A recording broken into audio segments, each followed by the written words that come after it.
موسم سرما کی ایک صبح کو ہمایوں اپنے ساتھیوں سمیت ایک جھیل کے کنارے پر خیمہ زن تھا۔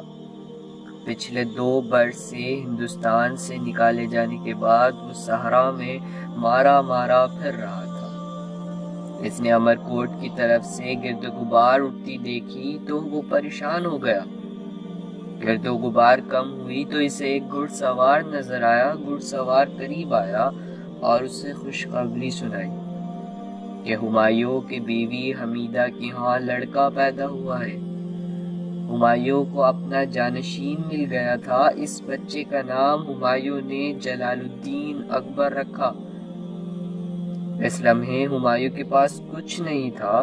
اس نے اپنے ساتھیوں کے درمیان مشق تقسیم کرتے ہوئے کہا کہ یہی وہ تحفہ ہے جسے میں اپنے بیٹی کے پیدائش پر تمہیں پیش کر سکتا ہوں۔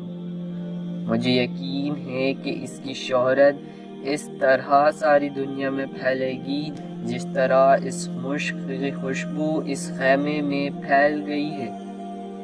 صحرا میں پیدا ہونے والا اکبر اعظم کس طرح بنا اور اس کے اپنے دادا ظہیر الدین بابر کی طرح پانی پت میں جنگ کیوں لڑنا پڑی۔ میں ہوں بشیر احسان اور مغلیہ سلطنت کی 5ویں قسط میں ہم آپ کو یہی سب دکھا رہے ہیں۔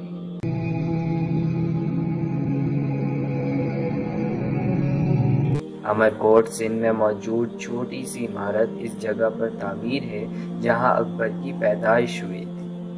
اکبر 4 سال کا تھا جب اسے کابل کے فصیل پر آنکھ کے ساتھ باندھ دیا گیا تھا، لیکن اسے وہاں سے بحفاظت نکال لیا گیا، جس کے تفصیلی ذکر ہم مغلیہ سلطنت کے قسط نمبر 4 میں کر چکے ہیں۔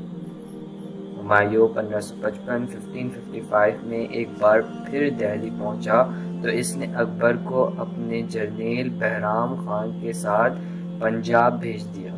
پنجاب میں اکبر کو ابھی چند ماہ ہی گزرے تھے کہ ہمایوں کا انتقال ہو گیا۔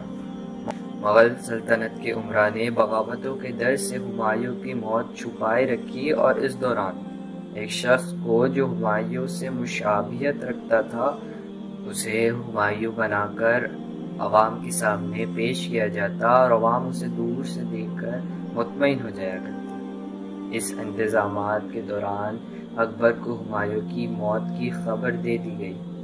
10 فروری 1556 میں کلانور کے مقام پر اکبر کو تخت سونپ دی گئی۔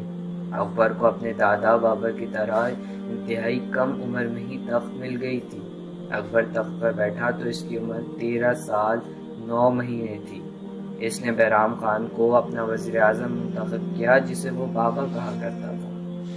ہمایوں نے سوری خاندان کو شکست تو دے دی تھی لیکن ان کی طاقت پوری طرح ختم نہیں ہوئی تھی۔ ان کی چھوٹی سی سلطنت اب بھی ہندوستان کے مشرق میں موجود تھی۔ ہمایوں کی موت کا فائدہ اٹھاتے ہوئے اس خاندان کے ایک ہندو وزیر ہیمیوں نے آگرہ پر قبضہ کر لیا اور اس کے بعد دہلی کی طرف پیش قدمی کی اور دہلی پر بھی قبضہ کر لیا۔ اس واقعے کو یادگار بنانے کے لیے اس نے وکرماجیت کا لقب اختیار کر لیا۔ حالات دن بدن خراب ہوتے جا رہے تھے۔ مغل فوج جنگ سے کترا رہی تھی جبکہ بہرام خان اور اکبر پیچھے ہٹنے کے لیے تیار نہ تھے۔ وہ ہیمیوں سے جنگ کرنے کے حق میں تھے اور پھر یہ جنگ ہوئی بھی۔ 5 نومبر 1556 کی صبح پانی پت کے میدان میں جنگ شروع ہوئی۔ ہیمیوں اپنے ساتھ ہاتھیوں کی ایک بڑی تعداد لے کر آیا تھا اور وہ خود بھی ایک ہاتھی پر سوار تھا۔ دونوں فوج کے درمیان خطرناک جنگ جاری تھی کہ اچانک ایک تیر ہیمیوں کے ایک آنکھ میں جا لگا۔ ہیمیوں کی فوج میں خبر پھیل گئی کہ ہیمیوں مارا جا چکا ہے، لیکن ہیمیوں ابھی مرا نہیں تھا، وہ زندہ تھا۔ وہ اٹھا، آنکھ سے تیر نکالی اور بچے کچے ساتھیوں کے ساتھ پھر میدان جنگ میں کود پڑا، لیکن اب بہت دیر ہو چکی تھی۔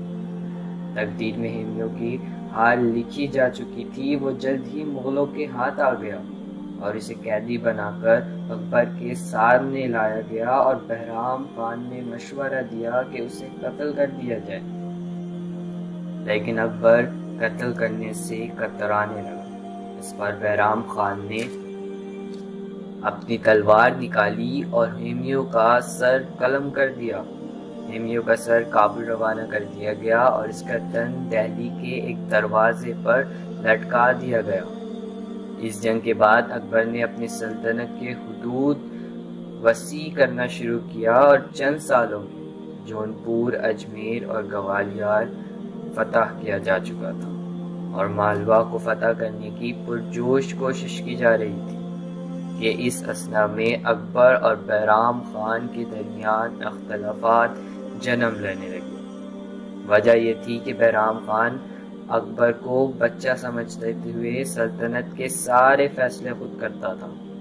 بہرام خان کا یہ رویہ ایک واقعے سے مزید واضح ہو گیا۔ واقعہ کچھ یوں تھا کہ اکبر شکار کرنے گیا ہوا تھا کہ اس کی غیر موجودگی میں بہرام خان نے اس کے قریبی ساتھیوں میں سے ایک ساتھی اور دہلی کا حاکم تردیدی بیگ کا سر قلم کرنے کا حکم جاری کر دیا، اور یہی نہیں بلکہ اس نے ان لوگوں کو بھی بے دریغ قتل کرا دیا جنہیں وہ ناپسند کیا کرتا تھا۔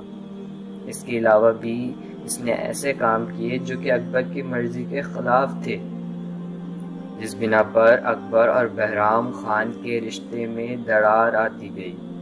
اکبر اب بڑا ہو چکا تھا، وہ جانتا تھا اگر وہ وزیر اعظم بہرام خان کو بنا کسی انتظام کے برطرف کر دے تو اس کے لیے ڈھیروں مسائل کھڑے ہو جائیں گے۔ وہ ایک موقع کی تلاش میں تھا اور اسے موقع مل بھی گیا۔ بہرام خان نے ایک اہم عہدیدار پیر محمد خان غزنوی کو برطرف کر کے اپنے پسندیدہ آدمی کو ملازمت دے دی۔